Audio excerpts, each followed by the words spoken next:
Des bidons, un four en tôle et quelques tuyaux rafistolés au milieu d'un terrain vague, cet alambic artisanal est prêt à produire de l'eau de vie.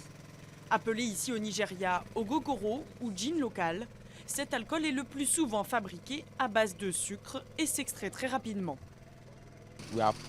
Nous versons le liquide utilisé pour produire l'ogogoro à l'intérieur, donc quand on allume le feu, au bout de quelques heures, ça commence à sortir. Évidemment, la consommation d'un tel torboyau n'est pas sans danger. Plus de 70 personnes sont mortes ces 6 derniers mois au Nigeria en absorbant ces boissons frelatées, souvent coupées au méthanol.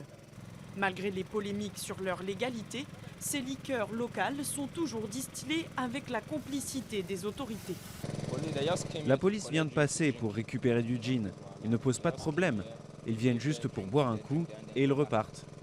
À Lagos, des petites fioles d'eau de vie se trouvent à chaque coin de rue. Pour seulement quelques centimes d'euros, la dose est assurée. Mais les consommateurs sont souvent mal informés sur les dangers de l'alcool. Certains y voient même des vertus médicales. Je me sens comme un PDG. J'ai l'impression d'être un champion parce que j'ai une montée de sucre là. Ça fait 3 ou 4 mois que je n'ai pas été à l'hôpital ou eu à me plaindre de mon paludisme ou de maux de tête. Contre toutes ces maladies, je prends un coup de ça. Selon l'Organisation mondiale de la santé, près d'un quart de la production mondiale d'alcool est clandestine. Des cas similaires au Nigeria se sont produits récemment en Inde où une centaine de personnes sont mortes empoisonnées par des alcools trafiqués. Mais aussi au Kenya, en Libye ou au Pakistan.